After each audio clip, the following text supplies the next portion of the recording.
Hello, good morning everyone. Good morning, Dr. Patankar. Good morning Vedashree. Hello. So आज आपण मराठी भाषा दिवस असल्यामुळे आज हेल्थ अँड विस्डम वर हेल्थ बद्दल नाही पण कदाचित विस्डम बद्दल बोलणार आहोत. कारण आज आपण डॉक्टर पाटणकरांशी नुसत्या गप्पा मारणार आहोत त्यांच्या काही आवडत्या गोष्टींबद्दल.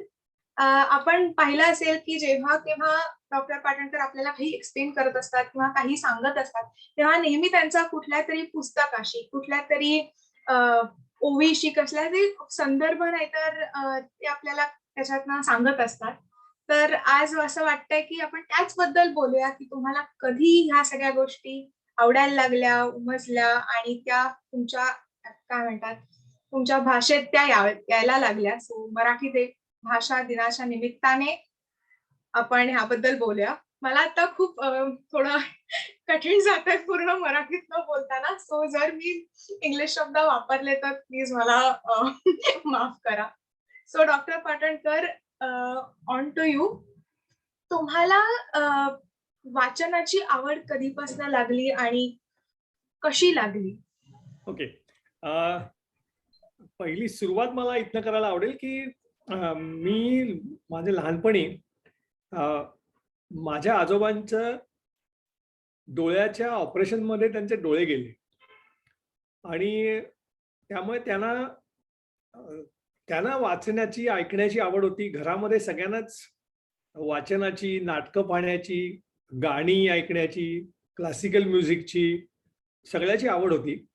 आणि त्यावेळेला मला म्हणजे वाचता यायला लागलेलं, म्हणजे मराठी शाळेमध्ये होतो, वाचता यायला लागलेलं तेव्हा पहिल्यांदा आजोबांना वर्तमानपत्र वाचून दाखवणं, इथपासून सुरुवात व्हायची. आणि तिथे व्हायचं असं की वर्तमानपत्रातले बरेचसे संदर्भ मला कळायचे नाही की काय लिहिलंय त्याच्यामध्ये. एखादा शब्द म्हणजे मी आता समजा म्हणजे एखादा, आणि त्या काळात मेनली म्हणजे वर्तमानपत्रामध्ये लेखनाचा दर्जा खूप चांगला होता. सो त्यामुळे त्या वर्तमानपत्रामध्ये चक्क बातमीमध्ये पण बरेचदा काही सुभाषित असायची, कुठच्या दुसऱ्या लेखांचे उल्लेख असायचे. सो त्यावेळेचे मला वाटतं जे पत्रकार होते त्यांची स्वतःची भाषेची पातळी पण वेगळी होती. आणि मग तिथे असे काय उल्लेख आले की आजोबा ते मला समजावून द्यायचे की ह्याचा काय संदर्भ आहे, काय आहे. सो मला असं काही आठवत नाही की त्यांनी म्हणजे कुठच्या गोष्टी समजावून सांगितल्या म्हणून आवड निर्माण झाली. पण कदाचित असं असेल की त्यांच्या सांगण्याची हातोटी होती आणि ते निरनिराळे उल्लेख करायचे लोकांचे. तर त्याच्यामुळे ते ऐकून ऐकून मला म्हणजे ती वाचनाची आवड निर्माण झाली असावी. दुसरं म्हणजे घरामध्ये आईबाबांना वाचनाची आवड होती आणि आमच्या इकडे मुंबई मराठी ग्रंथसंग्रहालयाची शाखा होती आणि तिथे माझ्या आजोळच्या गावातल्या एक आमच्या नातेवाईक होत्या, सुलभा धारप म्हणून. तर त्या तिथे कामाला होत्या आणि मी आपलं आईचं बोट धरून जायचो पुस्तकं घ्यायला. आणि तिथे मग लहान मुलांकरता कुठची पुस्तकं आहेत ती पुस्तकं त्या काढून माझ्या हातात द्यायच्या. आणि त्यावेळेला असं होतं की मेंबरशिपला एकाला एकच पुस्तक मिळायचं आणि ते 7 दिवसाच्या आत परत करायला लागायचं. आणि आज सकाळी वाचलेलं संध्याकाळी पुस्तक परत देता यायचं नाही वगैरे असे काहीतरी क्लिष्ट नियम होते. म्हणजे मला आता आठवतं की म्हणजे वाचनाची आवड निर्माण करण्याकरता लायब्ररी होती का वाचनापासून थोडं लोकांना डिटर करावं म्हणून ती लायब्ररी होती, हे नियम होते तसे. पण तिथले ते सारंग म्हणून एक होते आणि धारप म्हणून होत्या. तर त्या नेहमी मला आतमध्ये शिरून द्यायच्या. खरं लायब्ररीमध्ये लोकांना आतमध्ये शिरून द्यायचे नाही, पण तू जाऊन बघ पुस्तकं म्हणून. म्हणून मी ती पुस्तकं अशीच चाळायचो. त्याच्यानंतर मला आठवत आहे की मी ज्या चाळीत राहायचो ते आमच्या खाली एक साने म्हणून फॅमिली होती. तिथे एक उमाबाई साने म्हणून होत्या. त्या आजीच्याच वयाच्या होत्या, पण त्यांना सगळे उमाबाई म्हणायचे, आम्ही म्हणायचो. तर त्या संध्याकाळी सगळ्या मुलांना भोवताली बसून त्या गोष्टी सांगायच्या. आणि गोष्टी टिपिकली सगळ्या घरात ज्या सांगितल्या त्या रामायण असेल, महाभारत असेल, आपल्या मायथॉलॉजी मधल्या गोष्टी असतील, त्या गोष्टी सांगायच्या. आणि मग त्या गोष्टी मी घरात येऊन सांगायचो की आज मला ही गोष्ट ऐकायला मिळाली. आणि मग आई किंवा बाबा मला कोणतरी ती गोष्ट असलेल्या पुस्तकं वाचायला आणून द्यायचे. सो अशा रीतीने म्हणजे तिथेपासून वाचनाचे संस्कार म्हणूया आपण होते. वाचनाची आवड होती असं मला वाटणार नाही. आणि शाळेमध्ये धडे असायचे आणि तेव्हा आम्हाला शिक्षक पण म्हणजे धड्याचं टिपिकली असायचं की धड्याच्या खालचे प्रश्न आणि अवांतर वाचन असा एक भाग असायचा. आणि धड्याची सुरुवात करताना लेखकाचं नाव, त्याच्याबद्दलची थोडीशी माहिती आणि त्याच्याबद्दलचे त्यांनी लिहिलेली इतर पुस्तकं. आणि त्यामुळे जर का धडा छान असेल, तर त्या पुस्तकातलं अजून काहीतरी वाचावं, असं वाटायला लागायचं. आणि आणखीन एक गोष्ट होती की मला वक्तृत्व स्पर्धेमध्ये भाग घ्यायला त्यावेळेला म्हणजे कंपल्सरी असायचं की जाऊन कोणीतरी भाषण लिहून द्यायचं आणि सुरुवात ती 1 ऑगस्ट टिळक पुण्यतिथीला रत्नागिरीने भारताला किती नररत्न दिली आणि मग अशी ती सुरुवात असायची किंवा शिवजयंती असेल. तर त्या ठिकाणी वक्तृत्व स्पर्धेमध्ये बक्षीस ही तेव्हा पैसे म्हणून मिळायची नाहीत, तर पुस्तकं मिळायची. तर त्यामुळे अशा सगळ्या गोष्टींनी म्हणजे पुस्तकं भोवताली असायची कायम आणि ती मला झेपतील अशा ह्याच्यातली पुस्तकं होती. तर त्यामुळे तिथून मला कदाचित ते मी म्हणेन की वाचनाचे संस्कार होते. तेव्हा आवड होती की नाही मला माहिती नाही, पण नंतर लागली आवड. पण असं वाचनाचं वातावरण घरामध्ये होतं. मस्त, मस्त. आणि असं कधी झालं, की तुम्हाला आठवतंय, की तुम्ही पहिल्यांदा एखादं पुस्तक स्वतःहून उचललं किंवा पहिल्यांदा वाटलं, की "अरे, मला हे स्वतःहून वाचावसं वाटतंय." असं कधी झालं?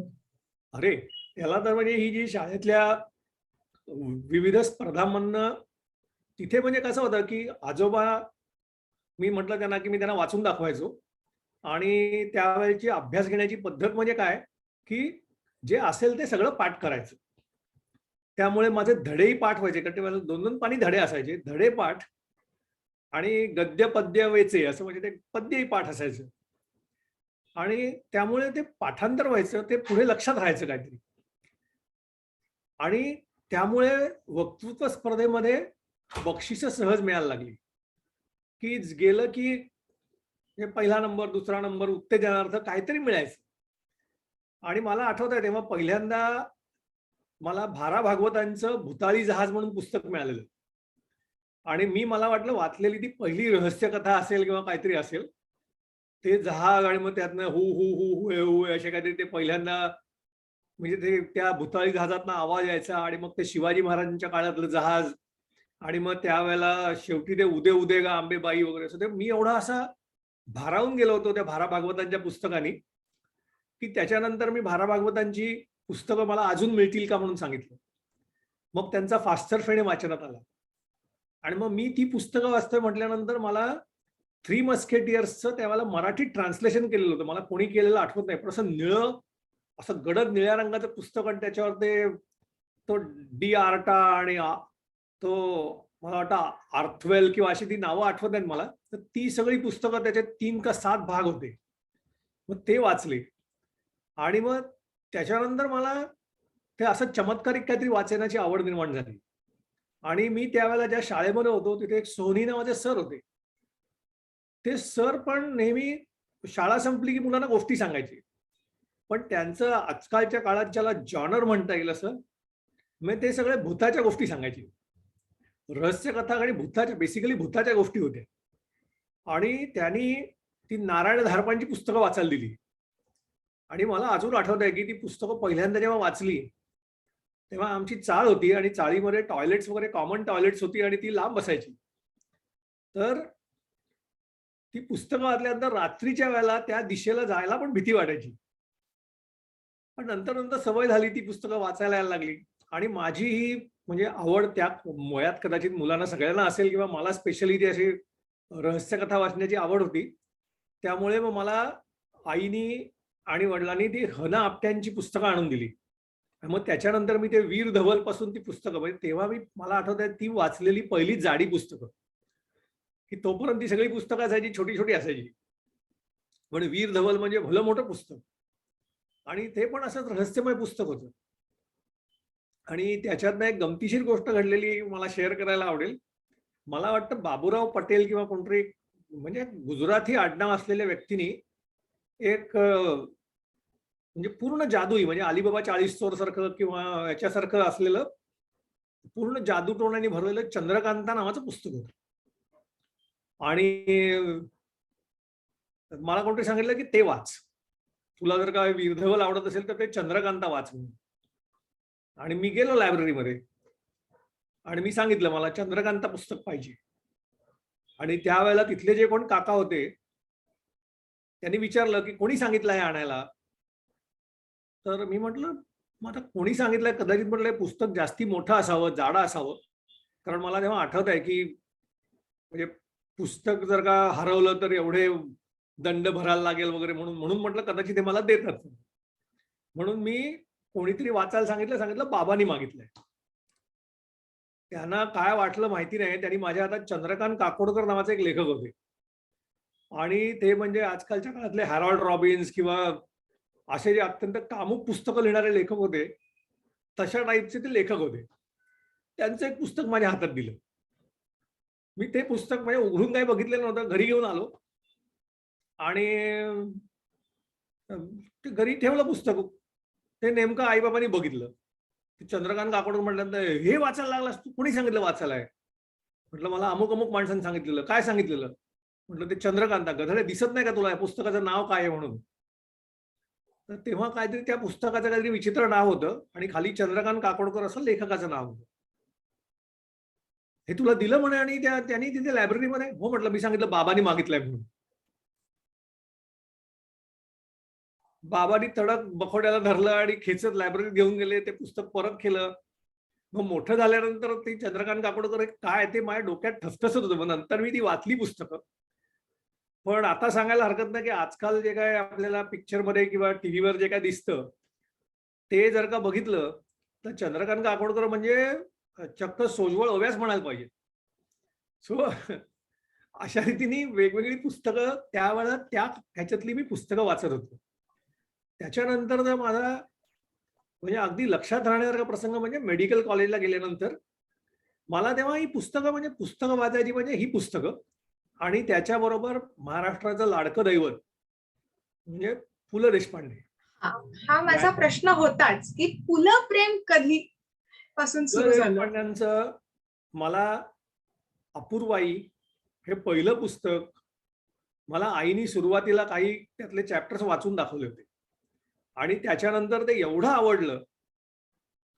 पण मला एक सांगावंसं वाटतं की थोडं लहान असताना अपूर्वाई वाचताना किंवा पूर्वरंग वाचताना तुमच्या बरोबर कोणतरी वाचायला असेल ना तर त्याची मजा जास्ती येते.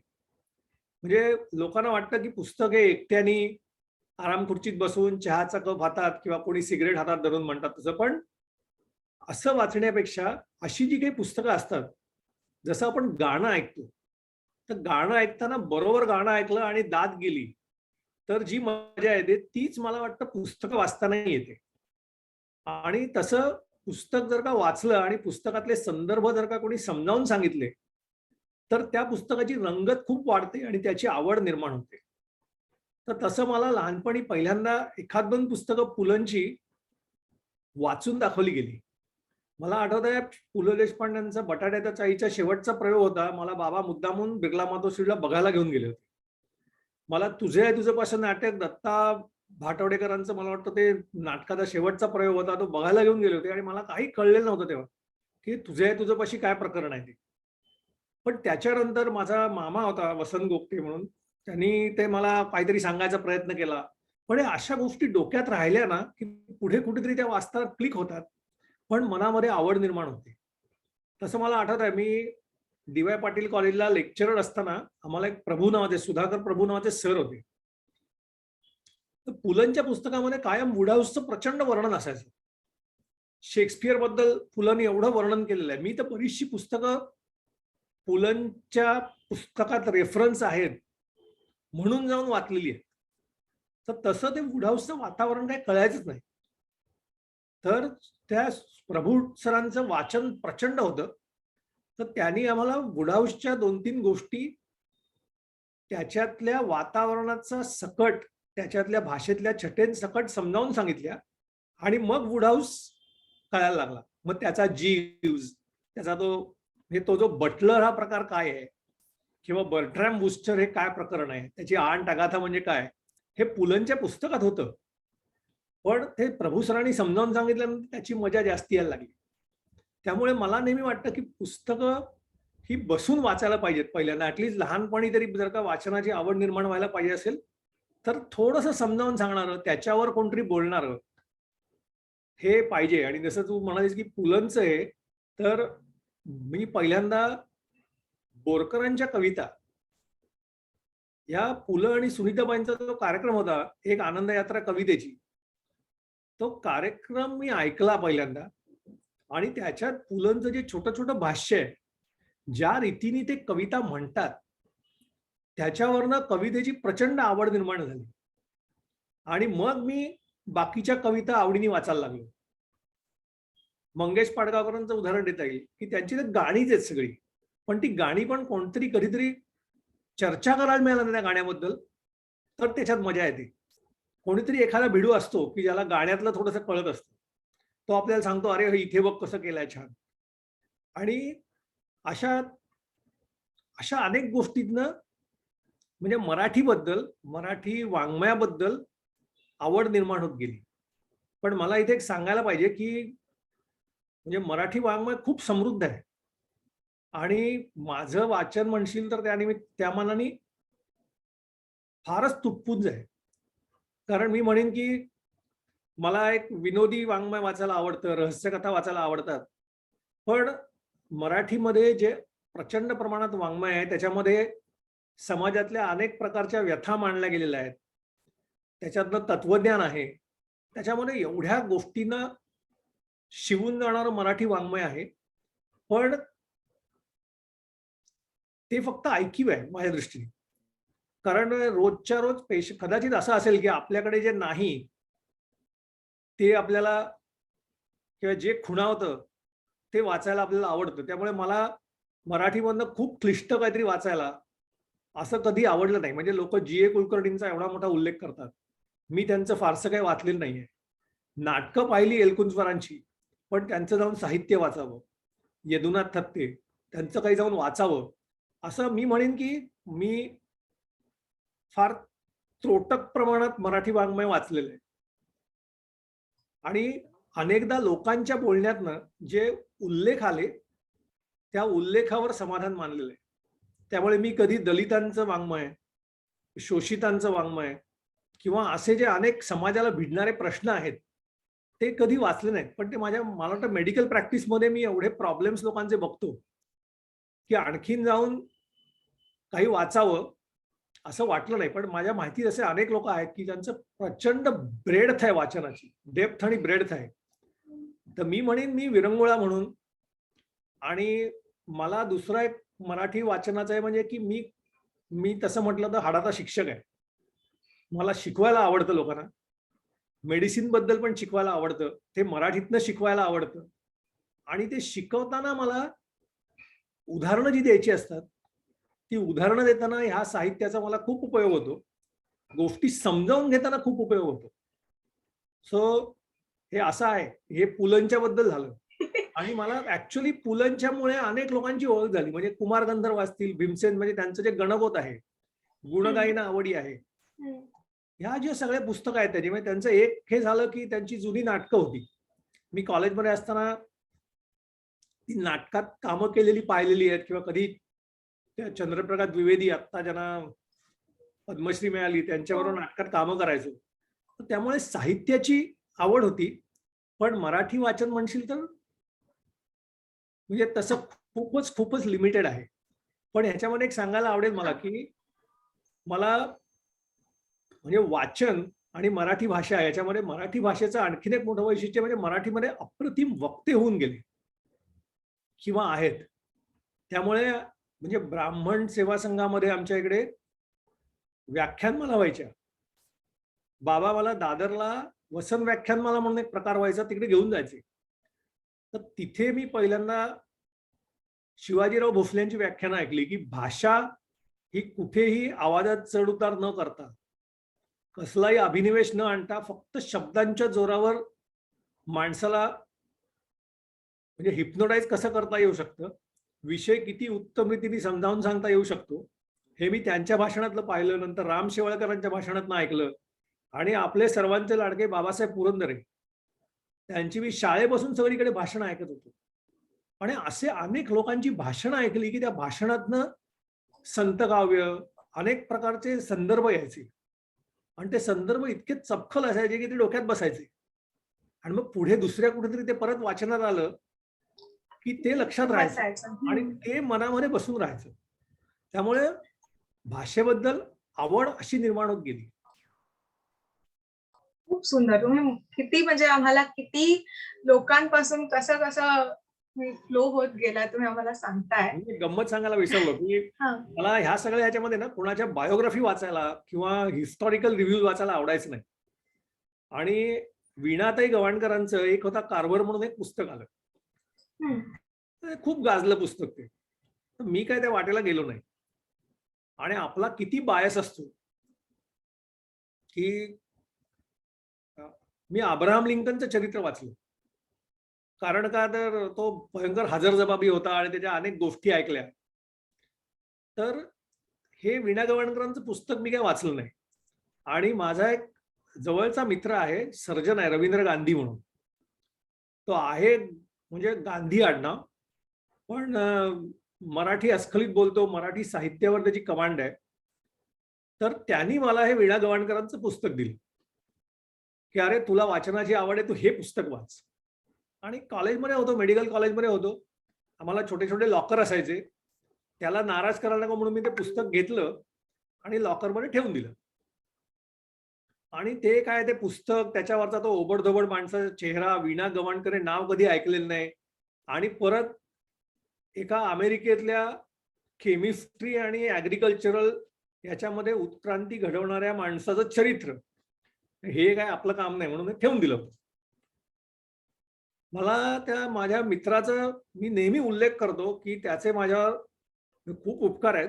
कारण त्यावेळेला आमच्या कॉलेजमध्ये म्हणजे सगळ्यांच्याच खिशात पैसे नसायचे जास्ती, पण तिथे कधी एक कल्पना नावाचं हॉटेल होतं, अजूनही असेल कदाचित बॉम्बे सेंट्रलला. तिथला डोसा भयंकर फेमस होता आणि सेंट्रल डेअरी मधून एक डेअरी होती, तिथली लस्सी फेमस होती.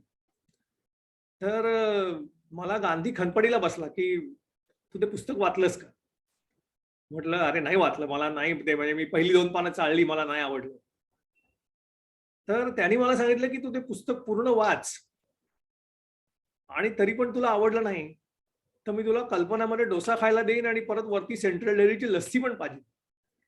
आमच्या इकडचं माहिती खूप मोठं आहे होतं की म्हटलं कोणतरी एक पुस्तक वाच म्हणून, मराठी पुस्तक वाच म्हणून गांधी मला सांगतोय आणि त्याच्याकरता तो चक्क डोसा आणि लस्सी पण द्यायला तयार झालाय.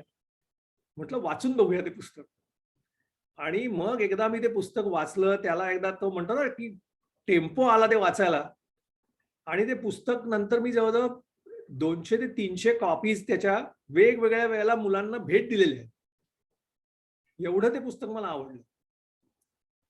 तसंच मला आठवत आहे की कुर्ल्याला एकदा भाऊसाहेब पाटणकर नावाच्या व्यक्तीचा शायरीचा कार्यक्रम होता आणि त्यावेळेला प्रीमियर ऑटोमोबाईलचे ते लालचंद हिराचंद मला वाटतं ते अध्यक्षस्थानी आणि भाऊसाहेब पाटणकरांचा कार्यक्रम. तोपर्यंत भाऊसाहेब पाटणकर हे नाव किंवा शायरी गझल, ते मला उर्दू शायरी गझल कधी कळायच्याच नाहीत मुली. तिथे पण मला असंच कोणतरी निरीक्षणीच घेऊन गेलं होतं की अरे चल ते मस्त असतं म्हणून गाऊया म्हणून. आणि तिथे मी गेलो आणि ते भाऊसाहेब तिथे त्यांनी तो 3-4 तासाचा जो काही कार्यक्रम झाला तो बघून नंतर मी अक्षरशः म्हणजे पहिले पाटणकर ज्यांच्या मी प्रेमात पडलो. सो त्याच्यानंतर त्यांची दोस्तो, शायरी, ती पुस्तकं माझ्याकडे अजून आहेत. आणि म्हणजे की शायरी या प्रकारामध्ये अध्यात्मापासून, संकीर्णापासून, विनोदापासून किती विषय हाताळता येऊ शकतात ते मला तिथे जाणवलं. आणि मला तेव्हा कळलं की माणूस जर का प्रतिभावान असेल तर तो कुठचा फॉर्म निवडतो हे महत्वाचं नाहीये, त्याची ती प्रतिभाच त्याच्यातनं उफाळून येते आणि त्या फॉर्म मधून तो काही व्यक्त करू शकतो. ब्युटिफुल. आणि मला मला नेहमी माहिती आहे की तुम्ही एखाद्या विषयाबद्दल बोलायला लागलात की तुमचे नेहमी पुलंचे संदर्भ नाहीतर भाऊसाहेब पाटणकरांचे संदर्भ असे तुम्हाला ते आठवत जातात किंवा तुम्ही त्याचं एकातनं एक गुंफत जाता. त्यामुळे ते तुम्हाला आठवतात कशा ह्या सगळ्या गोष्टी? म्हणजे तुम्ही एवढं वाचलंय, ते आठवतं कसं किंवा त्या राइट मोमेंटला कसं आठवतं? नाही, तू जर का ते वाचलं ना सगळं, तर ते एवढं चपखल असतं, की त्याच्या संदर्भातलं काहीही आलं, तर ते ऑटोमॅटिकली डोक्यात येतं. त्याच्याकरता मुद्दामून म्हणजे मला शाळेतल्या कविता कधी आठवणार नाही. पण ह्या गोष्टी अशा स्वतःहून पुढे येतात, की अरे आणि जसं बहिणाबाई चौधरींचं आहे, की ती एवढं सोपं आहे आणि ते एवढं चपखल बसणार आहे. तर तुला माहिती आहे आपली उत्तरा मावशी, उत्तरा चौसाळकर, ती नेहमी सांगते, की म्हणजे एक महाभारताबद्दल एक अशी म्हणजे गोष्ट सांगतात, की जे महाभारतात नाही ते जगात नाही आणि जे जगात आहे म्हणजे महाभारतात आहे. तसं ती म्हणते, की पुलंच्या पुस्तकात संदर्भ सापडणार नाही असं काही नाही जगामध्ये. मग निदान मला ते वाटतं, की आपण जे आयुष्य जगतो, त्याच्यामध्ये जे काही गोष्टी दिसतात, त्याच्यामध्ये पुलंनी कुठे-कुठे अशी वाक्य पेरून ठेवलेली आहे. म्हणजे पुलं मला विनोदापेक्षा सुद्धा जास्ती जीवनावर भाष्य करणारे वाटतात. ओके. तुमचं पुलं प्रेम असंच वाढू दे, अशी माझी इच्छा. आणि पण ह्या तुम्हाला मराठी भाषेत तुम्ही कसं वाचता? म्हणजे तुम्ही इंग्लिश पण वाचलेलं आहे. तुम्ही एवढे आता गेले कितीक वर्ष लेक्चर्स देता इंग्लिशमधनं. मग तरी मराठीकडे पुन्हा-पुन्हा का जाता? नाही, याच्याकरता जायची गरज नसते मला वाटतं. हा पिंडच आहे माझा. मला कदाचित असं म्हणता येईल, की म्हणजे जर का मी लिंग्विस्ट असतो किंवा मला सगळ्या भाषा पटकन कळल्या असत्या. मला मला काही-काही उदाहरणं माहिती आहेत, की त्यांना ऐकली की पटकन भाषा कळायला लागते. आता माझे बरेचसे मित्र गुजराती आहेत. पण मला गुजराती ऐकून कळतं पण बोलता येत नाही. तसं मी शाळेमध्ये म्हणजे मला इंग्लिश बोललेलं कळतं. पण मी इंग्लिश बोलताना मराठीतनं विचार करून इंग्लिश बोलतो नेहमी. त्यामुळे इंग्रजी साहित्य जरी वाचलं मी, तरी मला त्याच्यातला प्रसंग लक्षात राहतील, पण वाक्य लक्षात राहत नाही. त्याच्यातला जो शब्दांचा जो काय खुमार म्हणता येईल, तो मला जो लहानपणी जो जो मनावर कोरला गेलेला आहे आणि मी इतर भाषांच्यातनं जास्ती समजावून घेऊ शकत नाही. त्याच्यामुळे कदाचित असेल, की माझं ते मराठीकडे ओढा असतो. जसं तुझ्याबद्दल मी पाहिलेलं आहे, की तुला ते इंग्लिशमधली वाक्य, इंग्लिशमधल्या कविता, इंग्लिशमधले संदर्भ पटकन आठवतात. कदाचित तुझं शिक्षण इंग्लिशमध्ये झाल्यामध्ये असेल ते. सो तसं आहे, की कदाचित ही इष्टापत्ती असेल, की मला इतर भाषा खूप चांगल्या येत नाहीत. म्हणून कदाचित मला आणि मराठीमध्ये खूप ऐकलेलं आहे. त्यामुळे ते मला आठवत राहतं. ओके. अ, आपण ह्याबद्दल खूप आणखीन बोलू शकतो. तुम्ही आणखीन मला बऱ्याच तुमच्या आठवणी सांगू शकता. बट आपण एक एफ-बी लाईव्ह म्हणून एक will have a cut off point नाही, पण मी इकडे. याच्यामध्ये आणखीन एक सांगतो. मला एक नाव हां, घ्यायचं हे राहिलं, की हां. गीतरामायण. हा म्हणजे सुधीर फडक्यांच्या आवाजातलं गीतरामायण आणि ग. माडगुळकरांचं काव्य. हे म्हणजे मर्मबंधातली ठेव आहे. आणि मला ग. माडगुळकरांचं म्हणजे मला आपण जे म्हणतो ना, की ग. माडगुळकरांनी किती गोष्टी चपखल बसणाऱ्या शब्दामध्ये आपल्यापर्यंत पोहोचवल्यात. तर ग. माडगुळकरांचं काव्य आठवतं, पण ते शब्द इकडचे तिकडे करून चालत नाही आणि ते आपोआप लक्षात राहतात. तर मी संपवताना माझा एक मित्र आहे विसुभ बापट म्हणून. त्याच्या कार्यक्रमामध्ये तो कुटुंब रंगलंय काव्यात म्हणून कार्यक्रम करतो. तर त्याच्याबरोबर मी बरेच कार्यक्रम ऐकले आणि त्याच्याकडनं पण मराठी काव्यातले वेगवेगळे प्रकार मी अनुभवले. त्याच्या तोंडनं मी गदिमांनी भाषांतर केलेली 2 गोष्टी मी सांगतो आणि मग आपण एफ-बी लाईव्ह थांबूया, की मराठी भाषेचं म्हणजे जसं आपण म्हणतो, की ज्ञानेश्वरांनी मराठी भाषेचा अमृतातही पैजा जिंकी म्हटलं होतं आणि ज्ञानेश्वरांनी जे काही लिहिलंय ते खरोखरच तसं आहे. संत वाङ्मयामध्ये मी जेवढं काय म्हणजे संदर्भ म्हणून वाचलाय, त्याच्यामध्ये त्या लोकांचं म्हणजे पांडित्य आणि साधेपणा हा ज्या काही गोष्टी आहेत आणि मराठी म्हणी ह्या अफलातून आहेत. म्हणजे जीवनातले सगळ्या अनुभवांचं सार काढून मराठीत म्हणी आहेत. जसं दासबोधात म्हणजे मूर्खांची लक्षणं बघितली, तर हे म्हणजे अप्रतिम आहे ते सगळं. आणि हे हे एकदा तुम्ही हे तुम्हाला आवडायला लागलं ना, की तुम्ही त्याच्यात जास्तीत जास्त गुंफत जाता. हे प्रेमात पडणार काय? तर मराठी भाषा ही अशीच आहे, की एकदा तुम्ही थोडी वर्ण कदाचित इतर भाषांपेक्षा ओबडधोबड वाटत असेल, पण त्याचा एकदा अंतरंगात शिरलात की त्याच्यात प्रेमात पडल्याशिवाय तुम्ही राहूच शकत नाही. तर मला इतर म्हणजे गदी माडगुळकरांचं शाळेमध्ये आपल्याला जी प्रार्थना होती ती मला आठवते का मी बघतो की या कुंदेंदु तुषारहार धवला या शुभ्र वस्त्रामृता या वीणावर दंड मंडित कदा या श्वेत पद्मासना ब्र या ब्रह्मांच्युत शंकर प्रभृतीबीर देवई सदा वंदिती. मला ती चौथी ओळ मला मराठीतच ते जास्ती आठवतं की जी चंद्रासम शुभ्रकांती विलसे जी श्वेत वस्त्र असे वीणेने कर दोन मंडित जिचे जी श्वेत पद्मी बसे ब्रह्मा विष्णू शिवारी देव ही जिला भावे सदा वंदिती माझे रक्षण श्री सरस्वती करो अज्ञान नाशूनती. हे गदी माडगुळकरांनी केलेलं भाषांतर आहे. म्हणजे मला ओरिजिनल प्रार्थना लक्षात राहत नाही पण हे लक्षात राहतं जास्त. ही मराठीची खासियत आहे. सो म्हणजे जे कोणी म्हटलंय ना की लाभले भाग्य आम्हा बोलतो मराठी, ते मराठीवर तुम्ही प्रेम करायला लागलात की तुम्हाला आणखीन पण तुमच्यावर away प्रेम from it. करते. इट आणि इट मला- लव्स यू राईट बॅक.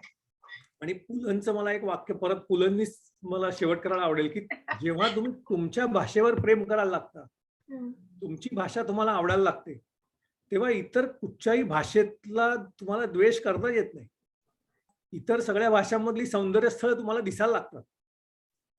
तेव्हा जर का जे ज्ञानेश्वरांनी म्हटलेलं आहे की जे खळांची व्यंकटी सांडो तया सत्कर्मी रती वाढो, तर हे जर का व्हायचं असेल तर भाषा ही खूप महत्वाची आहे. जयंत नारळीकरांचं एक उदाहरण द्यायला पाहिजे की तुम्हाला जर का सायंटिफिक शोध जर का लोकांना समजावून सांगायचे असतील तर तुमच्याकडे भाषेचं वैभव हवं, तर तुम्ही तेवढ्या तरळ याच्यात तुमच्या कल्पना समजावून सांगू शकता. आणि मला नेहमी असं वाटतं की अशा लोकांनी येऊन म्हणजे हे जे सगळं शास्त्र आहे ना सगळं, ते मराठीमध्ये जेवढं लिहिता येईल तेवढं लिहिता आलं पाहिजे की जेणेकरून आपल्यालाच त्या शास्त्राची जास्ती चांगली ओळख होईल. कारण आपण स्वतःशी आपल्या मातृभाषेत बोलत असतो. तो ह्या भाषेबद्दल जेवढं बोलावं तेवढं कमीच आहे. आणि आपण नाटकांबद्दल अजून जास्ती बोललेलोच नाही. आपण फक्त तुमच्या पहिल्या मेमरीज आणि आवडींबद्दल बोलतोय. हो. त्यामुळे ते काय म्हणतात, इट्स अन ओशन. त्याच्यात इतक्या गोष्टी सामावू शकतात. आपण वी जस्ट थोडंसं Yeah. त्याबद्दल बोललोय. बट तुम्ही प्लग नाही करणार, पण मी त्याच्याबद्दल बोलते की तुम्ही जसं म्हणालात की जे काय शास्त्र आहे, जे काय कॉन्सेप्ट आहेत ते आपल्या भाषेतनं आपण सांगितले पाहिजेत. तर आपलं पुस्तक येणार आहे याबद्दल जरा बोला ना. कारण ते मराठी भाषेतच आहे. हा माझा अतिशय आवडता विषय आहे. आणि ओबेसिटी बद्दल मी एक पुस्तक लिहिलंय. ते बहुतेक मार्च एप्रिल मध्ये म्हणजे बाजारात येईल. त्याचं नावही मोस्टली काटा रुते जयाला असं आहे. म्हणजे काटा म्हणजे वजनाचा काटा, काटा रुते जयाला असं नाव आहे. पुण्याच्या सुनिधी पब्लिकेशन्स म्हणून आहेत, त्या पब्लिश करतायत. आणि मीही त्या पुस्तकाची वाट बघतोय कारण मी पहिल्यांदाच पुस्तक लिहिण्याचा असा प्रयत्न केलेला आहे. आणि तिथे मी सगळं मराठीत एक्सप्लेन करायचा प्रयत्न केलेला आहे. आणि मला मराठीतली नावं पण पटकन सुचतात. जसं ओबेसिटीला मेदोरोग म्हणतात, डायबिटीसला मधुमेह म्हणतात, पण आजकाल डायबेसिटी नावाचा प्रकार आहे. तर मला पटकन त्याचं मधुमेह हे नाव सुचलं. जसं आयसोटॉनिक आणि आयसोमेट्रिक एक्सरसाइजेस असं असतात. म्हणजे आयसोटॉनिक म्हणजे जिथे मसलचा टोन सेम राहतो पण लेंथ बदलते, आणि काही ठिकाणी टोन वाढत जातो पण लेंथ तशीच राहते, म्हणजे भिंत ढकलणं हा प्रकार तो आहे. तर त्याला मला सहज नावं सुचली, समताण आणि सममान. सो मराठीमध्ये नावं. आणि आजच मला वाटतं आज स्वातंत्र्यवीर सावरकरांची पुण्यतिथी आहे. सो त्यांनी जी मराठीला नावं दिली, मराठीमध्ये जी काही नावं दिलेली आहेत ती आज आपण सगळेजण वापरतो. आणि मला अत्यंत वाईट वाटतं की त्यांच्या नावावर कसली तरी भलती हेंगडी नावं त्यांनी दिली म्हणून त्यांची चेष्टा करतात लोक. पण त्या माणसाचे राजकीय विचार सोडून द्या, पण त्यांनी मराठी भाषेला काय लेणी दिलेली आहे एक एक. सो मराठी भाषा ही अशा अनेक लोकांनी समृद्ध केलेली आहे. आणि त्यामुळे तिच्याकडे एकदा पाहायला लागलं, म्हटलं ना की तुम्ही एकदा त्या पाण्यात उतरलात की you cannot love it enough. असं पुलं म्हणायचे तसं आहे. ब्युटिफुल, मस्त. मला खूप मजा आली. मला हे तुमचे सगळे काय म्हणतात उल्लेख, संदर्भ, तुमच्या ह्या आवडी-निवडी ऐकून खूप मजा आली. आय होप सगळ्यांनाही हे आवडेल आणि त्यांनाही त्यांच्या जुन्या आठवणी किंवा त्यांना पहिल्यांदा काय म्हणतात उमजलेलं, आवडलेलं मराठी ही त्यातनं उजळणी होईल. आणि असेच आपण डिस्कशन करत राहूया, कारण आपल्या ह्या हेल्थ अँड विजडम पेजवर जरी आपण FB लाईव्ह घेत असू तरी प्रायमरीली तुम्ही मराठीतनं लेख लिहित असता. पण सध्या आपली डायबिटीस रिव्हर्सल म्हणजे मधुमेहाची माघार यावर तुम्ही लेख लिहिताय आणि हो. गीताजीच्या गोष्टी आपल्या तुम्ही लिहित असता. त्यामुळे सगळं आपलं मराठीच्या अवतीभोवती आपलं जग आहे. त्यामुळे आय होप सगळ्यांना हे आवडलं असेल आणि हा वेगळा विषय होता, थोडा हलका-फुलका होता. डॉक्टर पाटणकरांशी गप्पा मारत्या आल्या. त्यामुळे आवडलाय, मजा आली आहे. तुम्हाला काय वाटतंय? तुमच्या कुठल्या आवडती पुस्तकं आहेत? काही आम्ही वाचलं पाहिजे किंवा काही वेगळं तुम्हाला आवडत असेल तर आम्हाला सांगा नक्की. त्याबद्दल आम्हाला कमेंट्स वाचायला आवडतील. So thank you so much for you and doctor Vedashree, Patankar. मला एक सूचना करावीशी वाटते की इंग्लिशमध्ये बरेचदा फेसबुकवर किंवा असं असतं की पुस्तकांचे एक्सेप्ट किंवा पुस्तकं 12 मिनिटात एक पुस्तक, त्या पुस्तकामध्ये नक्की काय सांगितलंय, त्यातली सौंदर्य स्थळ काय, त्याच्यातले अगदी महत्वाचे पॉइंट्स काय, असं कोणीतरी देत असतं. मध्ये मला आठवत आहे मला आता नाव नक्की आठवत नाही, कोणतरी ते चालू केलेलं की तुम्हाला अख्खं पुस्तक आठवड्याला मी वाचीन आणि त्याचं गोषवारा काढून तुम्हाला देईन. पुढे माझा त्याचा फॉलोअप झाला नाही, पण असं कोणी जर का करत असेल ना तर मला खूप आवडेल. आणि माझी अशी इच्छा आहे की असा म्हणजे ज्यांना मराठी भाषेवर प्रेम आहे त्यांनी हे सायन्स मराठीत आणणं आणि क्लिष्ट शब्द टाळून, म्हणजे भाषेमध्ये एखादी गोष्ट घ्यायला मला नाही वाटत की एखादा शब्द जर का आपल्या भाषेत तर नाहीच आहे तर त्याला मुद्दामून ओढून ताणून कुठेतरी संस्कृत शब्द किंवा काही बसवणं, पण त्याचं सार आणि त्याचं एक्सप्लेनेशन की ते मराठीतनं देणं की जेणेकरून ते सर्वसामान्य मराठी माणसाला सायन्सही कळलं पाहिजे, तर ते इथे आलं पाहिजे, ते गुप्त वाटता कामा नये. तर असे जर का कोणी प्रयत्न करत असतील तर त्यांनाही आपल्याला कळवावं. आपण त्यांच्याही हेल्थ अँड विजडमवर त्या दृष्टीने आपण लाईव्ह घेत जाऊ. ऍब्सोल्युटली. ही खरंच छान कल्पना आहे. असं कोणी असेल तर प्लीज आम्हाला कळवा. We are always on the lookout for नवीन लोक, न्यू आयडियाज, नवीन गोष्टींबद्दल. तर ह्या इकडे आपण आपला FB लाईव्ह संपूया आणि भेटूया पुढच्या आठवड्यात पुन्हा काहीतरी नवीन छान विषय घेऊन. आणि सी यू देन. आपण आपलं सांगता करताना आपण म्हणूया की stay healthy, stay fit and have faith in yourself. Thank Thank you you. so much, everyone. Bye bye. Have a good day.